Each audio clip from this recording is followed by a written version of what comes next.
일본이 도대체 무슨 죄를 지었길래 이 난리야? 한국으로 좀 휘어서 가면 안 되는 거야? 주택을 붕괴시켜버릴 정도로 강력한 위력을 가진 태풍 산산이 일본에 접근하면서 산사태로 일가족이 매몰되는 사건까지 발생하고 있는데요. 지옥 같은 상황에 하다못해 한국 탓까지 하는 일본인들도 생기기 시작했습니다. 여기 일본 시청 재난관리과의 한 직원이 태풍으로 비상근무를 하면서 한국만 생각하면 참을 수가 없다며 커뮤니티에 글을 올렸는데요. 바로 들어보겠습니다. 안녕하세요. 저는 일본 가고시마 시청 재난관리과에서 근무하는 25살 사토 유키입니다. 요즘 일본은 정말 이러다가 나라 자체가 통째로 날아가는 거 아닌가 싶을 정도로 연일 부정적인 기사만 나오고 있는데요. 그 때문에 재난관리과에서 일하고 있는 저도 며칠 내내 신경이 곤두서 있었어요. 이런 현실에 대해 누군가는 쓴소리를 해야 할 것 같아서 각오를 하고 컴퓨터 앞에 앉았습니다. 그날 출근했을 때도 사무실의 분위기가 심상치 않았어요. 모두들 컴퓨터 화면을 뚫어지게 보며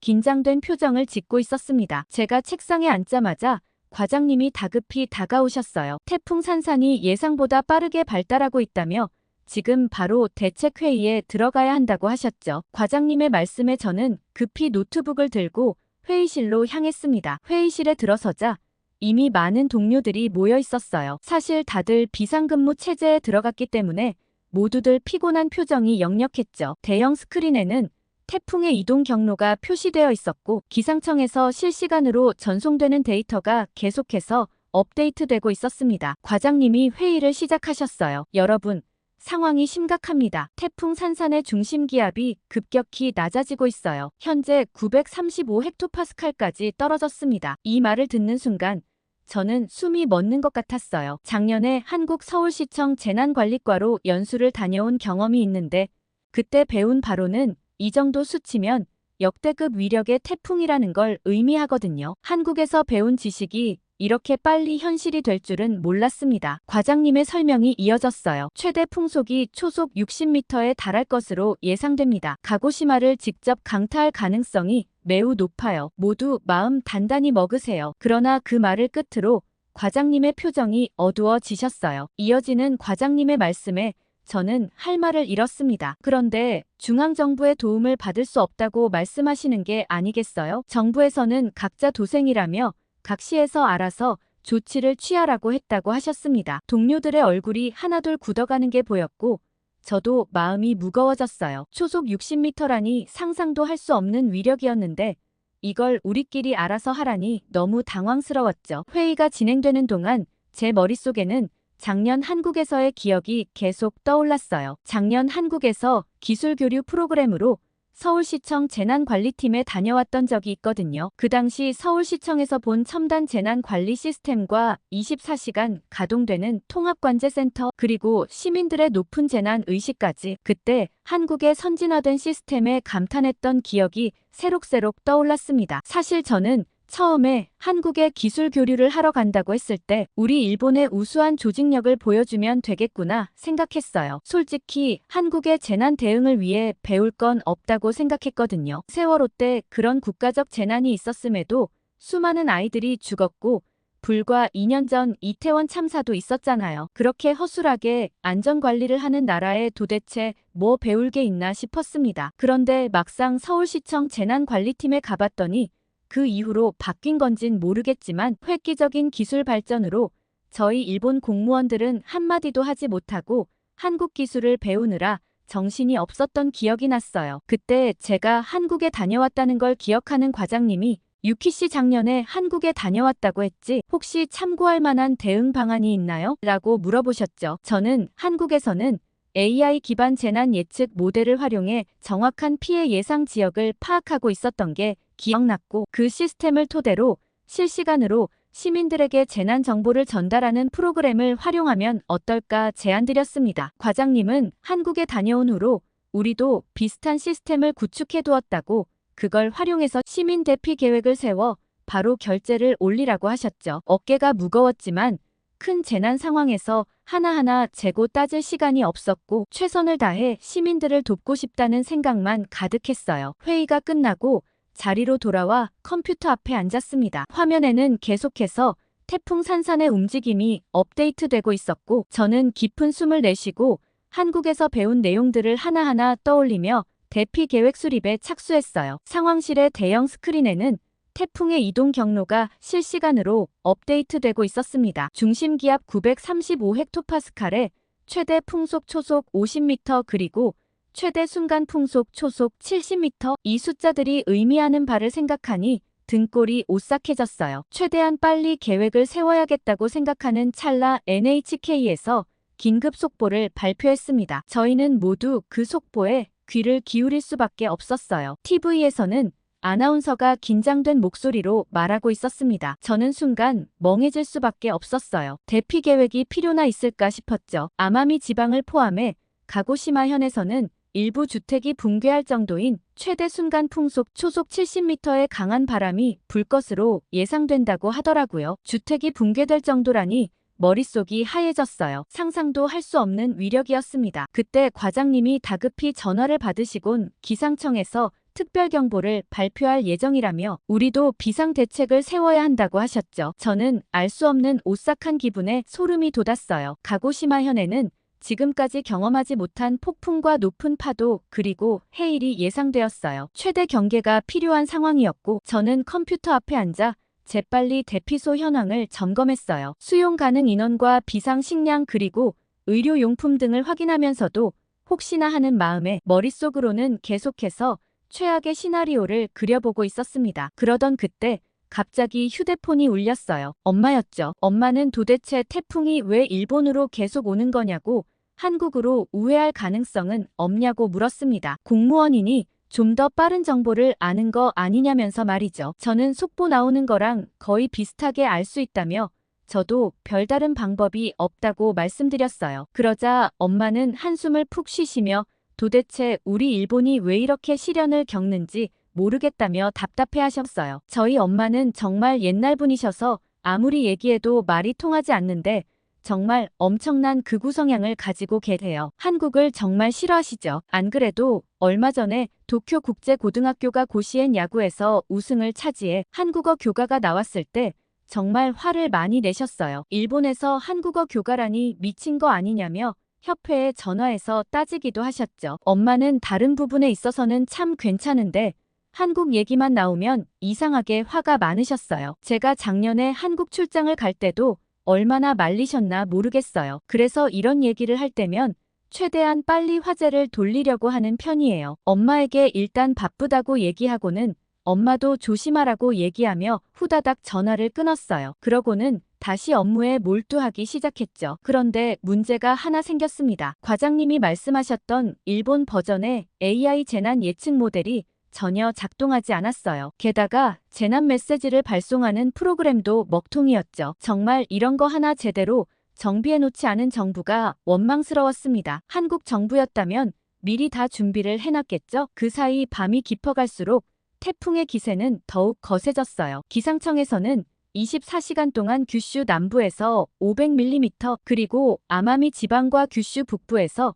300mm의 폭우가 예상된다고 발표했습니다. 이는 평년 8월 한 달 강수량을 훌쩍 뛰어넘는 수치였어요. 새벽 2시쯤이 되자 상황은 점점 악화되고 있었습니다. 규슈 신칸센은 이미 운행을 중단했고 가고시마 공항의 모든 항공편도 결항되었어요. 저는 과장님께 급히 달려가 시스템이 전혀 작동하지 않는데 어떻게 하면 좋겠냐고 물었고 과장님은 말이 안 된다고 하셨어요. 분명 예전 시범 테스트를 할 때만 해도 멀쩡히 잘 작동했는데 어쩌면 좋냐고 하셨고 급히 시스템 전문가를 호출했어요. 그런데 저는 정말 황당했습니다. 전문가라고 온 사람도 왜 작동을 하지 않는지 모르겠다는 답변만 내놓을 뿐이었죠. 그때였어요. 갑자기 정전이 일어났고 상황실은 순식간에 어둠에 잠겼습니다. 과장님은 일단 비상발전기를 보고 와야겠다며 같이 확인하러 가자고 하셨고 저는 손전등을 챙겨 지하실로 향했습니다. 계단을 내려가는 동안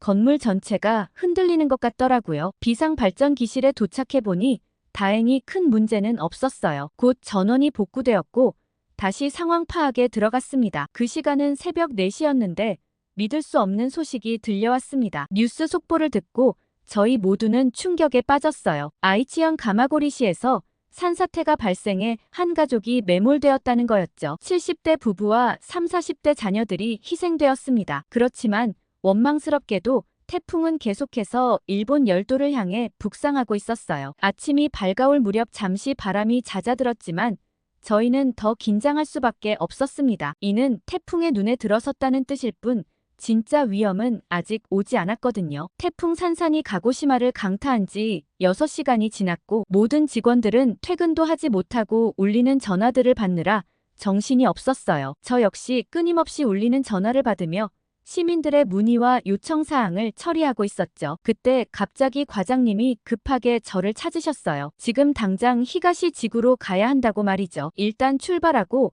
자세한 얘기는 구조팀에게 들으라고 하셨습니다. 저는 즉시 재난 키트를 챙기고 구조팀과 함께 시청을 나섰습니다. 밖은 아수라장이었어요. 거리는 물에 잠겨 있었고 나무들은 뿌리째 뽑혀 있었죠. 바람은 여전히 거세게 불어 서 있기조차 힘들었습니다. 히가시 초등학교에 마련된 대피소에 도착해보니 상황은 생각보다 더 심각했어요. 대피소 안에 들어서자마자 충격에 휩싸였습니다. 사람들이 서로 고함을 지르며 다투고 있었고 일부는 배식대 앞에서 음식을 서로 차지하려고 밀치고 있었어요. 대피소 관리자는 지친 표정으로 우리를 맞이했습니다. 처음에는 잠잠하던 시민들이 재난 상황이 길어질 것 같다는 느낌이 드는지 더 이상 통제가 어렵다고 했어요. 일부 주민들이 식량과 물을 독점하려고 하는 데다 심지어 노약자들의 물건까지 빼앗아가는 사람들도 있다고 말이죠. 저는 충격을 받았습니다. 우리 일본이라고 하면 늘 예의 바르고 남에게 패 끼치는 걸 극도로 싫어하는 사람들이라는 자부심이 있었거든요. 언제 어디서나 깍듯한 모습을 가지고 있다고 생각했죠. 그러나 재난 상황이 닥쳤을 때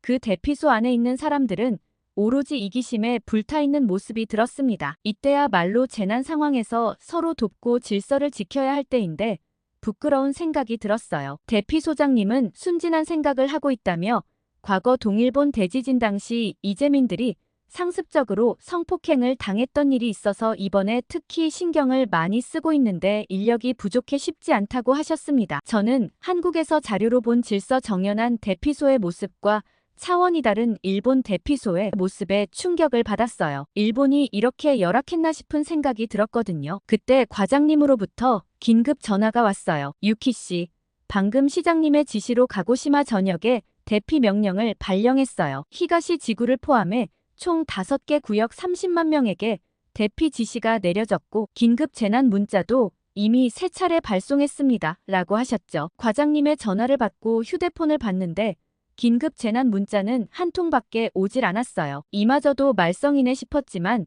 한숨 쉴 시간도 없이 저는 즉시 대피소 관리자에게 이 사실을 알리고 추가 인원을 수용할 준비를 해달라고 요청했어요. 하지만 관리자는 고개를 저었습니다. 이미 수용 한계를 넘었고 더 이상은 불가능하다는 대답이었죠. 저는 급히 본부에 연락해 대피소 현황을 파악했습니다. 가고시마 시내에 총 50개의 대피소가 개설되어 있었고 수용 가능 인원은 15만 명이었어요. 하지만 이미 12만 명이 대피한 상태였고 앞으로 더 많은 인원이 몰릴 것으로 예상되었습니다.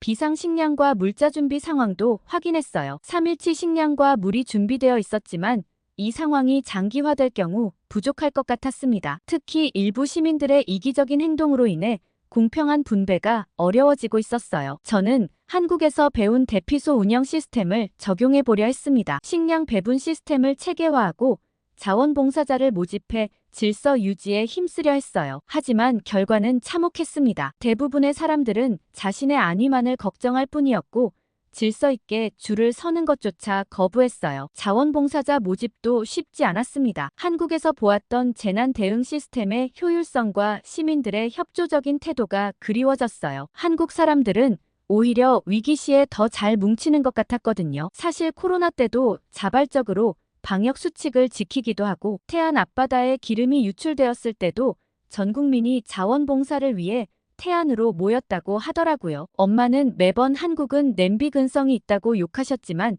정작 이런 위기 상황에 하나로 모이지도 못하는 일본 사람들의 모습을 보며 실망만 가득했습니다. 그런데 저는 아까 긴급 문자가 한 통밖에 오지 않은 사태가 정말 걱정스러웠어요. 아니나 다를까 통신망 불안정으로 인해 정보 전달이 지연되는 바람에 긴급 재난 문자가 제때 전달되지 않아 일부 지역 주민들은 대피 명령을 늦게 받은 것 같았죠. 이로 인해 대피소로 향하는 도로가 더욱 혼잡해졌고 새로운 위험 상황이 발생하면 어쩌나 걱정까지 되더라고요. 저는 대피소에 있는 구조팀에게 현장 대응 방법을 최대한 상세하게 설명하고 도로로 나가봐야겠다고 생각했습니다. 그러나 도로 지휘를 채하지도 못한 채 또 다른 연락을 받아야 했어요. 히가시 지구의 한 아파트 단지가 침수 위험에 처했다는 신고가 들어왔거든요. 저는 즉시 다른 구조팀에 합류해 현장으로 향했습니다. 도착해보니 1층 전체가 이미 물에 잠겨 있었고 주민들은 건물 옥상으로 대피한 상태였어요. 하지만 구조보트가 부족해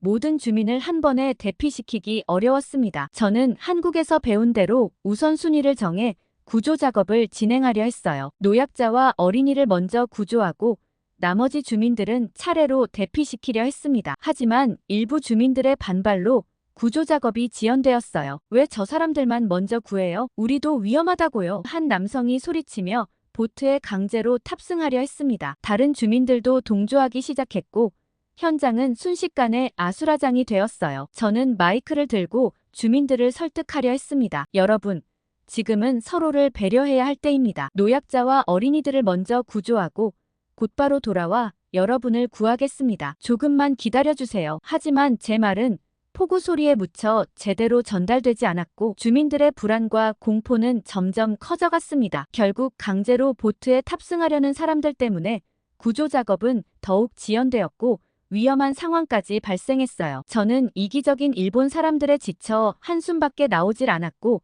한국에서의 기억만 생생하게 떠올랐습니다. 사실 한국에 도착했을 때부터 저는 한국의 깔끔한 공항과 친절한 사람들에 깜짝 놀랐어요. 일본 사람들도 친절하긴 하지만 사뭇 다른 느낌이 들었거든요. 뭔가 더 진정성이 느껴지는 것 같았습니다. 엄마의 말과는 완전 딴판이었어요. 서울시청에서 제공한 차량을 타고 서울로 들어섰을 때 마치 미래 도시처럼 번쩍이는 건물과 아름다운 한강에 매료되었습니다. 저는 일본 도쿄보다 한국이 더 발전한 거 아닐까 싶은 생각이 들 지경이었죠. 그렇게 서울시청에 도착했고 재난관리과에서의 연수 첫날 저는 한국의 재난 대응 시스템에 완전히 압도되었습니다. 특히 실시간 재난정보 전달 시스템은 정말 놀라웠어요. 그렇게 빠르게 데이터 처리가 되는 게 너무 신기하더라고요. 제 휴대폰도 연락처에 넣어 재난 문자를 받아볼 수 있었는데 동시에 수많은 사람들에게 일제히 연락이 닿는 프로그램을 구축할 수 있는 한국 기술력이 대단하게 느껴졌습니다. 그러던 그때 갑자기 서울에 큰 호우 경보가 발령되었습니다. 저는 한국 공무원들과 함께 재난 상황실로 빠르게 이동했어요. 상황실에 들어서자마자 눈앞에 펼쳐진 광경에 놀라지 않을 수 없었습니다. 거대한 스크린 위로 서울 전역의 실시간 상황이 생생하게 펼쳐졌어요. CCTV 영상과 드론 촬영 화면 그리고 시민들이 보내온 제보 사진 등이 한눈에 들어왔습니다. 그리고 그 모든 정보가 AI에 의해 실시간으로 분석되고 있었죠. 재난관리팀의 최 과장님이 제게 상황을 설명해 주셨어요. 이 시스템은 실시간으로 수집되는 모든 데이터를 AI가 분석해 위험 지역을 예측하고 최적의 대응 방안을 제시합니다. 예를 들어 지금 이 지역의 수위가 위험 수준에 도달했다고 경고하고 있네요. 저는 그 말을 듣자마자 일본의 시스템을 떠올렸습니다. 우리는 아직도 수동으로 데이터를 입력하는 과정을 거쳐야 하는데 한국은 상황이 발생하자마자 AI가 직접 모든 과정을 자동화하고 있다는 게 놀라웠죠. 그때 갑자기 알람 소리가 울렸습니다. AI가 서울 북부 지역의 댐이 범람 위험에 처했다고 예측했고 최 과장님은 즉시 행동에 나섰습니다. 최 과장님이 재빨리 키보드를 두드리기 시작했더니 해당 지역 주민들에게 대피 문자가 발송되었고 인근 경찰서와 소방서에 비상 연락이 갔습니다. 동시에 시청 내 모든 부서에 상황 공유가 이루어졌어요. 불과 5분 만에 모든 초기 대응이 완료되었습니다. 저는 그 신속함에 입이 떡 벌어졌어요. 일본에서는 이런 과정에 최소 30분은 걸렸을 텐데 말이죠. 게다가 더 놀라운 점은 한국은 24시간 재난 대응 체계를 갖추고 있기 때문에 언제 어떤 상황이 발생하더라도 즉시 대응할 수 있다는 점이었어요. 그 말을 듣고 보니 상황실 한쪽에 침대와 샤워 시설이 마련되어 있는 게 눈에 들어왔어요. 직원들이 교대로 근무하며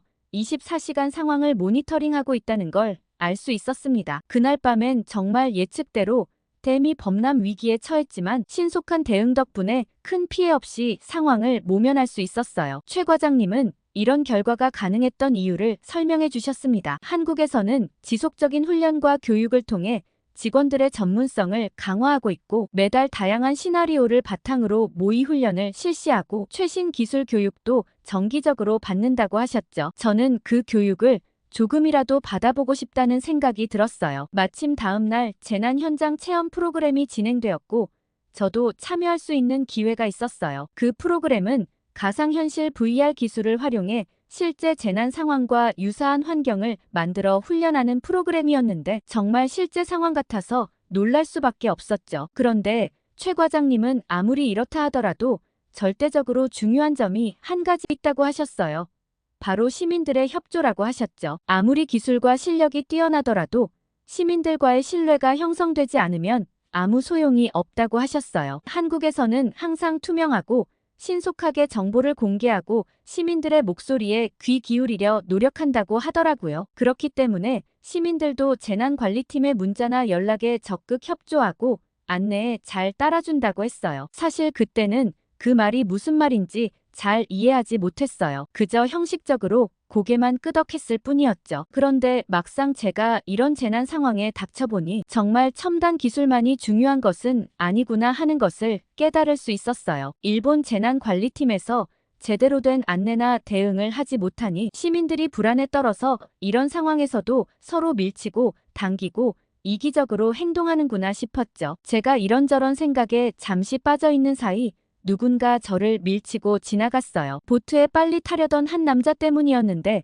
그 때문에 아스팔트에 팔이 다 까지고 말았죠. 속상하기도 하고 화가 나기도 했지만 어쩔 수 없다는 생각이 들었습니다. 한참 시간이 지나서야 간신히 모든 주민을 구조할 수 있었지만 이 과정에서 몇몇 사람들이 부상을 입었고 구조에 걸린 시간도 예상보다 훨씬 길어졌어요. 겨우 상황을 마무리하고 다시 재난 상황실로 돌아갔습니다. 시청 안에 있는 직원용 샤워실에서 샤워를 하고 비상근무표를 보니 1시간 정도 쉴 시간이 있겠더라고요. 저는 침대에 누워 SNS를 들어가 봤고 실시간으로 올라오는 태풍 상황에 아비규환인 피드를 볼 수 있었어요. 다들 두려움에 떨고 있었죠. 그런데 유독 제 눈길을 끄는 한 사진이 있었습니다. 얼마 전 태풍이 온다며 무섭다고 아예 한국으로 가 있을 거라던 시즈카가 올린 사진이었는데 여유롭게 한국 카페를 즐기고 있는 사진이었죠. 시즈카의 사진을 보니 마음이 복잡해졌어요. 한편으로는 시즈카가 안전하다는 것에 안도감을 느꼈지만 다른 한편으로는 부러움과 씁쓸함이 교차했습니다. 사진 속 시즈카는 환한 미소를 지으며 예쁜 카페에서 디저트를 즐기고 있었어요. 창밖으로 보이는 서울의 거리는 평화롭고 활기찼죠. 저도 모르게 한숨이 나왔어요. 지금 이 순간에도 일본은 태풍의 위협 속에 있는데 불과 몇 시간 비행거리에 있는 한국은 이렇게 평화로운 일상을 보내고 있다니 믿기지 않았습니다. 시즈카에게 메시지를 보냈어요. 정말 좋아 보인다며 한국이 어떠냐고 물었습니다. 시즈카는 곧바로 답장을 보냈어요. 여기는 정말 좋아. 그런데 일본은 태풍 소식이 너무 심하던데 넌 괜찮아? 라고 보냈죠. 거기에다 한국은 날씨도 좋고 사람들도 친절하다는 말을 덧붙이면서 날씨가 더울 땐 폭염에 조심하라고 문자도 엄청 오고 일본과는 재난 대비 시스템 자체가 다른 것 같다고 얘기했어요. 시즈카의 말에 더욱 부러워졌죠. 지금 이 지옥 같은 재난 상황에서 문자도 제대로 가지 않는데 말이에요. 저는 너무 부럽다며 여기는 지금 태풍 때문에 정신이 없는데 한국은 왜 이렇게 평화로울까?